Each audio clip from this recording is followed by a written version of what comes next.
Hi, I am doctor Joy Gardner, wildlife biologist in hope and beyond.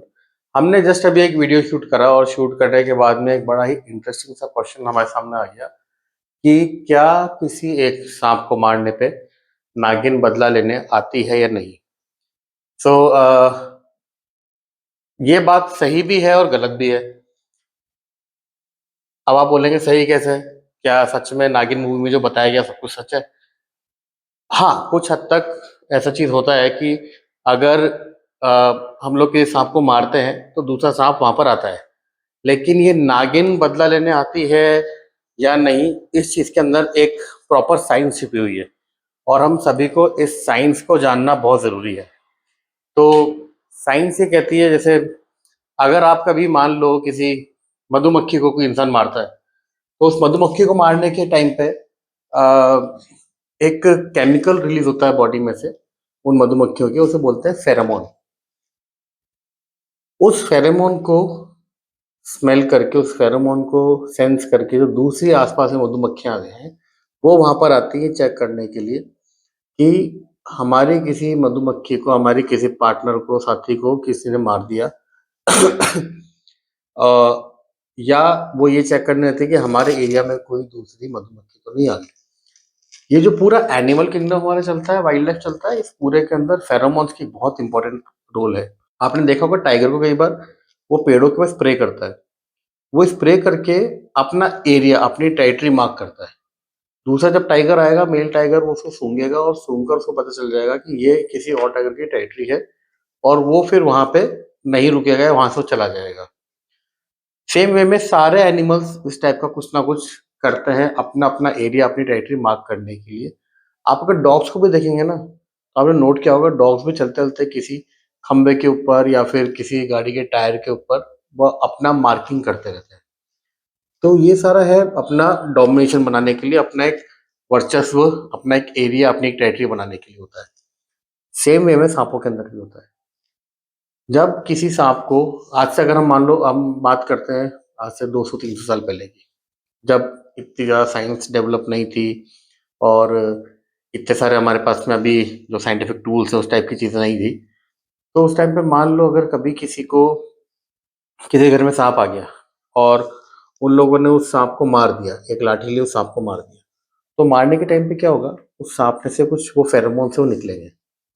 वो निकल कर जमीन के ऊपर भी फैल सकते हैं, उस लाठी के ऊपर फैल सकते हैं, उस आदमी के कपड़ों के ऊपर भी आ सकते हैं, पूरे हवा में फैल गया वो तो।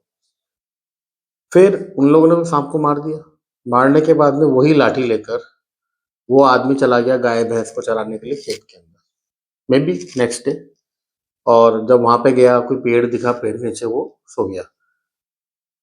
अब उस एरिया में 50-100 मीटर के एरिया में जो भी कोई सांप होगा, वो ये चेक करने के लिए आएगा कि उसके एरिया में अगर कोई फीमेल है तो मीटिंग करेगा, या अगर कोई दूसरा मेल आ गया है तो कॉम्बैट करेगा। तो वो सांप ये चेक करने के लिए आता है कि उसके एरिया में कौन आ गया। उस सीन को देख के लोग सोचने लग गए कि कल हमने एक सांप को मारा था और उसने हमारी फोटो खींच ली आंखों के अंदर, जैसा कि वो नागिन मूवी के अंदर दिखाया गया था। और फिर उस फोटो को देखकर बदला लेने के लिए एक नागिन आ गई।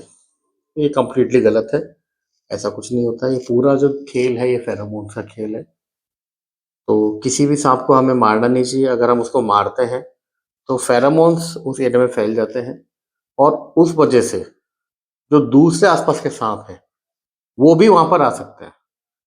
वो ये चेक करने के लिए आएंगे यहाँ पे कौन सा दूसरा सांप आ गया। तो इसलिए सांप को मारे नहीं। अगर आपके घर में कोई सांप आता है तो आप ट्रेन्ड प्रोफेशंस, जो प्रोफेशनल स्नेक रेस्क्यूअर्स उनको बुलाएं। वो लोग आके उस सांप को वहां से सेफली हटा देंगे। उस केस के अंदर दूसरे सांपों के आने की जो संभावना है आपके एरिया में वो खत्म हो जाएगी, कम हो जाएगी। कोई सांप फोटो नहीं खींचता आंखों के अंदर। अगर खींचता होता तो बहुत सारे लोग हैं जो महंगे महंगे फोटो लेके कैमरास लेकर घूमते हैं, उनको कैमरास की जरूरत नहीं पड़ती, सांप लेकर घूमते हैं अपने साथ में। तो ये सारी बातें झूठी हैं। मूवीज ने इंडिया की वाइल्ड लाइफ को बहुत बिगाड़ा है। और इस टाइप की जो मूवीज है कि इच्छाधारी नाग, नागिन और ये सारी चीजें, इनके ऊपर विश्वास ना करें, ये सब अंधविश्वास है।